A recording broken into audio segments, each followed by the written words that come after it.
We are sure that you've noticed recently that many TV interviews these days are not being done from TV studios the way they usually are, but they're being done from people's homes for obvious reasons. People are not going to TV studios as much as they usually do. And we've seen quite a few interviews of this type that look good, and unfortunately we've seen probably more that look terrible. The lighting is bad or the backdrop is wrong, and all of these things detract from the messages that the spokesperson is trying to get across. It's difficult to listen to a spokesperson's messages if you're concentrating on something that looks terrible in the background. I'm Bill Connor, and my partner Susie Tomai and I at Oratorio, and all of our colleagues at Oratorio, would like to share with you 5 tips to ensure that if you do a TV interview from your home, it looks better. Tip number 1, make sure that the camera is at the right level. Right now I've got my camera positioned right at about eye level, and it's just a nice straight-on shot. You definitely don't want the camera to be below because it'll be shooting up. You see a lot of your nose and the ceiling that way. See what I mean? Doesn't look so great. Number 2, make sure that you have a strong source of light coming at you from the front. Once again, I'm just standing here in my living room, and there's a lot of good light coming in the windows. And also, you never want to sit or stand in front of a window because light coming from behind also tends to wash out your face, and it just really doesn't look very good. Tip number 3, maintain steady eye contact with the camera. You, of course, don't want to be a deer in the headlights like this, but at the same time, you want to maintain a consistent connection with the camera. Sometimes when people are trying to think of the next thing to say, they'll look up here, they'll look over here, they'll look down here. Try not to do that. Try to maintain that connection. And at the same time, of course, you need to minimize any interruptions or distractions. Make sure the dog isn't barking over here, which will make you look that way. Make sure your 3-year-old doesn't come in from over here asking for a cookie.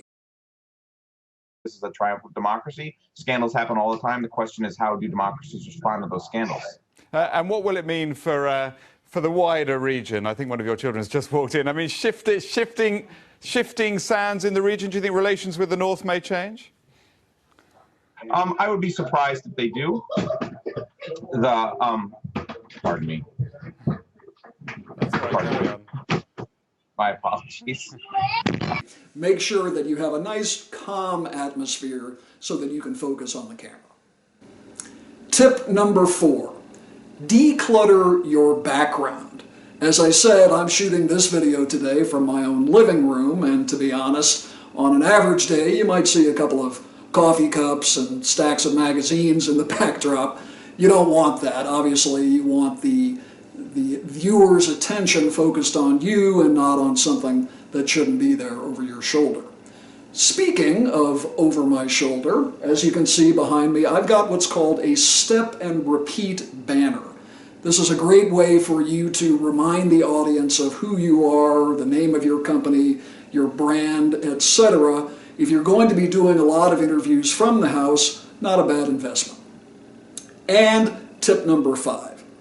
If you're doing an interview from home, do what we tell all of our clients to do in any type of a media interview, in a studio, in an office location, wherever it happens to be, and that is deliver your key messages. Think very carefully before the interview about what those messages should be, and then make sure that you get those messages out in the interview.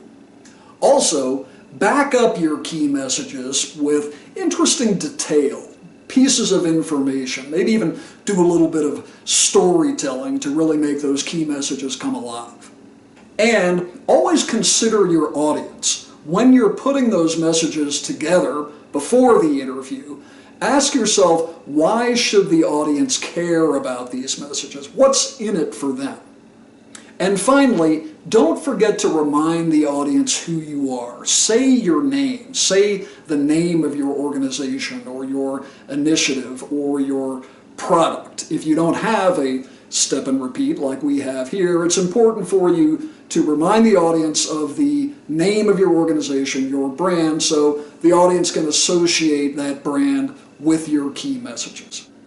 So thank you very much for watching. We do hope that these tips were helpful to you.